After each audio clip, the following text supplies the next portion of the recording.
Today we are going to discuss about the general microbiology, introduction and classification of the microbes. Microbiology. What is microbiology? The study of the micro and the microorganism are called the microbiology. Majorly micro organism वो होते हैं जिनको हम अपनी खुद के naked आइड से नहीं देख सकते। उनको देखने के लिए जो इंस्ट्रूमेंट या फिर जो टूल चाहिए वो होता है microscope. The micro organism majorly are harmless, जैसे कि saprophyte, they are the microorganism which decay the living organism। और कमर्शियल में एक्चुअली में ये हमारे फ्रेंड्स होते हैं, जैसे ये they present in us but they does not harm to our body unless and until our immune system become immune system weak. अब अगर माइक्रो ऑर्गेनिज्म की बात करें तो सबसे पहले आता है पैथोजन। पैथोजन एक्चुअली में है क्या? पैथो का मतलब होता है डिजीज प्रोड्यूसिंग और जेन का मतलब होता है टू प्रोड्यूस। बेसिकली इसका मतलब होता है the micro which cause disease in us. अब इस माइक्रो बायोलॉजी को हम दो चीज़ों में डिवाइड करेंगे। पहला होगा ये क्लासिफिकेशन, जिसमें bacteria, fungi, parasite and viruses आएंगे, और दूसरा होगा द क्लिनिकल इम्यूनोलॉजी और the study of the immunity. अब मेडिकल में और क्लिनिकल माइक्रोबायोलॉजी में हमें पैथोजन के बारे में, उनके स्ट्रक्चर, फंक्शन के बारे में जानना होता है। असल में ऐसा इसलिए क्योंकि माइक्रो ऑर्गेनिज्म तो हमारे एक तरह से हमारे दुश्मन हुए, और अपने दुश्मन को जानना बहुत ज़रूरी होता है। और अपने दुश्मन को जानना काफ़ी ज़रूरी होता है क्योंकि unknown enemy is very harmful to us, तो इसलिए उसके बारे में जानना बहुत ज़रूरी है। आखिर किसी को कुछ अगर बीमारी हो तो इसके अंदर कौन सा माइक्रो ऑर्गेनिज्म प्रेजेंट है, बैक्टीरिया, फंगी, पैरासाइट, वायरसेस कौन सा है, फिर तभी जाकर हम आगे चल के उनका ट्रीटमेंट कर सकते हैं। तो अगला टर्म आता है प्रोबायोटिक्स। प्रोबायोटिक्स सिंपली आर ये गुड माइक्रोब्स, ये मतलब ये अच्छे वाले माइक्रोब्स होते हैं जो हमारे हेल्थ को प्रमोट करते हैं। अब अगला टर्म आता है prebiotics. Prebiotics the substance which promote the growth as probiotics. Actually में ये जो प्रीबायोटिक्स हैं ये फ्रेंड्स होते हैं प्रोबायोटिक्स के, जो कि प्रोबायोटिक्स की ग्रोथ होने में हेल्प करते हैं। अगर इसकी बात करें एग्जांपल की, तो एग्जांपल में आता है लैक्टोबैसिलस, रैमोनोलस। अब ये वो हैं जो डिक्रीज कर देते हैं द कॉज ऑफ द नेक्रोमियल disease in a young kids. दूसरा एग्जांपल होता है सैक्रोमाइसिस बुलाडी, और ये वो होते हैं जो डिक्रीज कर सकते हैं the risk of the antibiotics. अब बात करते हैं प्रोबायोटिक्स की।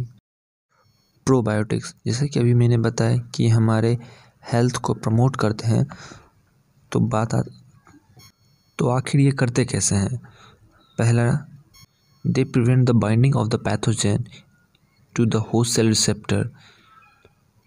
ये प्रिवेंट कर देते हैं बाइंडिंग ऑफ द रिसेप्टर, मतलब जो भी पैथोजन होते हैं वो होस्ट सेल से बाइंड नहीं कर पाते, इस तरह से ये हेल्प करते हैं। दूसरा, they increase the immune response.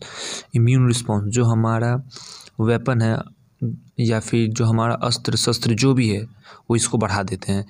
जो भी क्या मतलब इम्यून रिस्पॉन्स ही हमारा अस्त्र है main.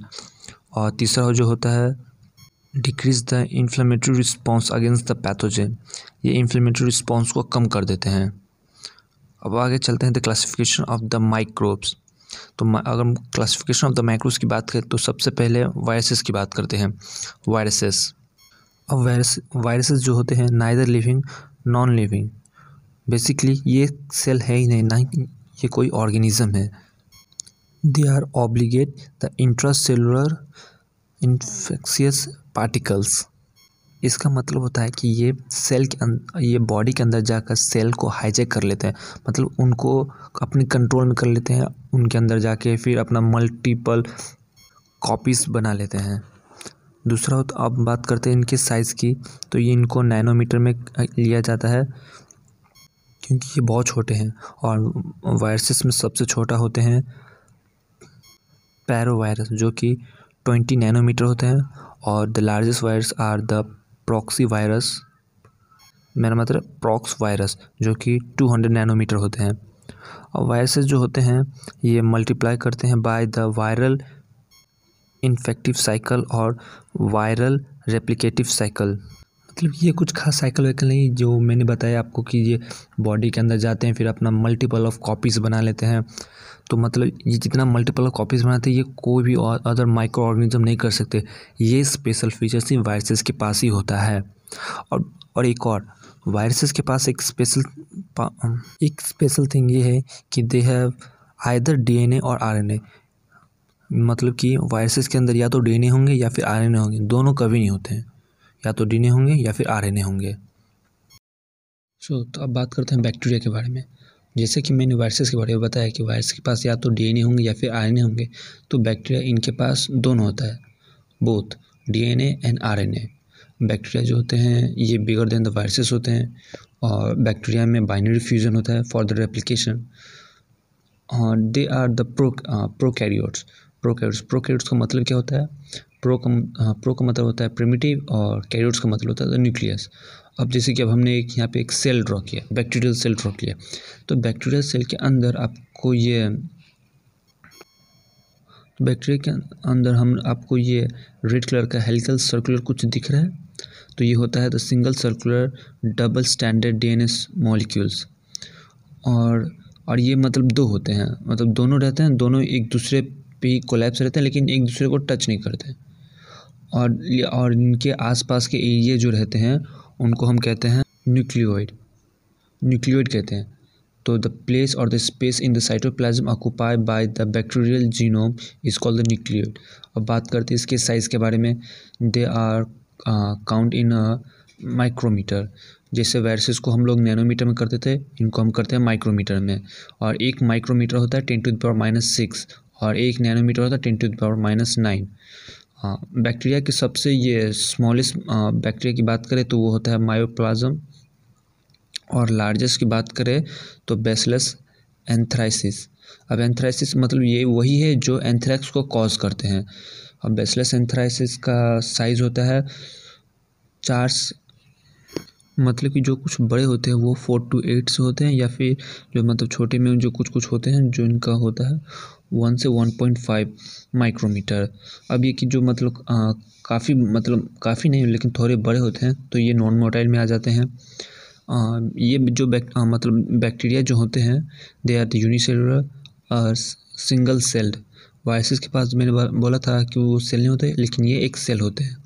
Bacteria has a cell wall and made up of the peptidoglycan, जिनको म्यूरिन भी बोलते हैं, या फिर mucopeptide, muramic acid cell wall, और राइबोसोम बैक्टीरिया में 70s राइबोसोम होते हैं।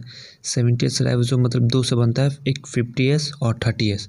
तो यहाँ पे मतलब जैसे कि आपने जूनियर क्लासेस में पढ़ा होगा कि 50 और 30 मिला के 80 नहीं बनाते हैं, ये बनाते हैं 70s।